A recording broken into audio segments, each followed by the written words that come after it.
रविवार को पटना में इलेक्शन कमीशन ने 22 नवंबर से पहले बिहार विधानसभा चुनाव संपन्न कराने की बात कही थी और आज इसी मामले पर एक और बड़ा अपडेट सामने आया। दरअसल आज चुनाव आयोग ने दिल्ली के विज्ञान भवन में शाम 4 बजे प्रेस कॉन्फ्रेंस बुलाई है। उम्मीद है कि चुनाव आयोग इस प्रेस कॉन्फ्रेंस में बिहार चुनाव की तारीखों का ऐलान करेगा। चुनाव के ऐलान के साथ ही आचार संहिता भी लागू हो जाएगी। बिहार में 243 सदस्यीय विधानसभा का कार्यकाल 22 नवंबर को समाप्त हो रहा है।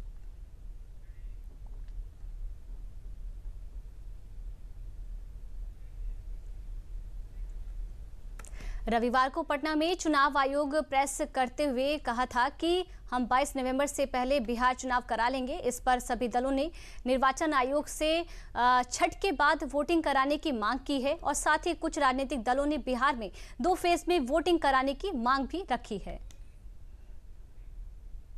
तो देखिए, इस बार 2025 में बिहार विधानसभा चुनाव 2 फेज में हो सकते हैं, लेकिन अभी इसको लेकर कोई घोषणा नहीं हुई। आज बड़ा दिन है बिहार चुनाव को लेकर। साल 2020 में बिहार में फेज 3 में चुनाव हुए थे और आज शाम इसको लेकर घोषणा होगी कितने फेज में होंगे चुनाव। 2015 में 5 फेज में हुए थे बिहार विधानसभा चुनाव। साल 2010 में 6 फेज में और 2005 में 4 फेज में जो वोटिंग है वो हुई थी। तो देखिए, इस बार 2025 में बिहार विधानसभा चुनाव 2 चरणों में यानी कि 2 फेज में हो सकते हैं। आपको जानकारी दें कि साल 2020 में भी जिस तरह से तस्वीरें नजर आई थी, तो बिहार विधानसभा की सीटों की अगर बात करें तो बिहार में कुल 243 सीटें हैं, जिनमें जनरल की 203 सीटें हैं, एससी की 38 और एसटी की 2 सीटें हैं। कुल मिलाकर आज इलेक्शन कमीशन इन्हीं 243 सीटों के लिए तारीखों का ऐलान करेगा। आपको जानकारी दे दें कि कुल सीटें 243 है, जिसमें जनरल की 203, एससी की 38 और एसटी की 2 सीटें हैं। और ये बिहार विधानसभा चुनाव क्योंकि बेहद महत्वपूर्ण है, कहा जा रहा है कि आगे ये 29 की रूपरेखा तैयार करेंगे, किसका क्या प्रदर्शन है, जनता का मूड क्या है, ये डिसाइड करेंगे। तो आज चुनाव आयोग इसको लेकर घोषणा बड़ी करेगा और ये बेहद महत्वपूर्ण है। शुभ घड़ी के लिए बिहार की जनता इंतजार कर रही थी, जो आज 4 बजे शाम में चुनाव आयोग द्वारा तारीख की घोषणा की जाएगी। बिहार की जनता विगत 20 वर्षों से श्री नीतीश कुमार जी के नेतृत्व में जो काम देख रही है, जो काम कर रही है, उसको नीतीश कुमार जी जनता को न भूल रहे हैं, न जनता इनको भूल रही है। आगामी चुनाव आयोग द्वारा जो तारीख घोषित होगी, उसमें बिहार की जनता एक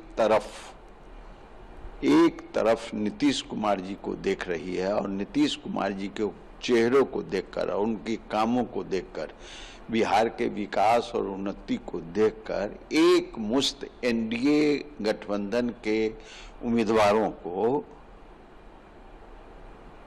वोट देगी और नीतीश कुमार जी को पुनः बिहार की गद्दी पर बैठाकर बिहार के विकास के लिए, उसके उन्नति के लिए और जो बचे हुए काम है उसको पूर्ति के लिए बिहार की जनता उनको मौका देगी।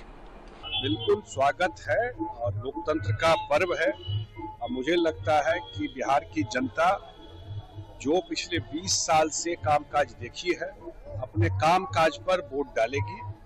और जो हम लोग घूम रहे हैं वो चुनाव बिल्कुल लोगों ने मन बना लिया। अब मन ऐसा बनाया है कि लोगों को लग रहा है डबल इंजन की सरकार, नरेंद्र मोदी और नीतीश कुमार जी, और जो 20 साल का कामकाज है, सिर्फ हम लोग प्रॉमिस करने नहीं आए, हम लोगों का इतना बड़ा ट्रैक रिकॉर्ड है काम और पहली बार बिहार को डबल इंजन सरकार का मौका मिला है, तो उस डबल इंजन का जो इफेक्ट है वो दिखाई पड़ रहा है।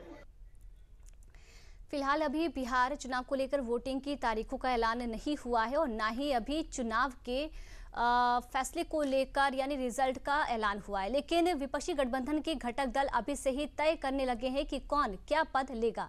जानकारी देते कि वीआईपी पार्टी के राष्ट्रीय अध्यक्ष मुकेश सहनी ने खुद को अभी से ही बिहार का डिप्टी सीएम घोषित कर दिया है। डिप्टी सीएम आप ही होंगे सर? अरे इसमें भी कोई कहने वाली बात है क्या? शुभ बोलो यार, हम हैं, सरकार बनाएंगे, डिप्टी सीएम बनेंगे, ठीक है। ओवैसी ने बिहार में बिगुल फूंक दिया है। ओवैसी का पूरा फोकस सीमांचल में है। पिछली बार सीमांचल में ओवैसी को अच्छे नतीजे मिले थे और इसको लेकर भी ओवैसी कॉन्फिडेंस में है। हालांकि बाद में उनके 4 विधायक उनसे अलग हो गए थे। अब ओवैसी ने इस बार 4 की जगह 24 सीटें जीतने का दावा किया है। ओवैसी के इस दावे पर बीजेपी की तरफ से क्या आपको जानकारी दे दें, केंद्रीय मंत्री गिरिराज सिंह का पलटवार भी आया है।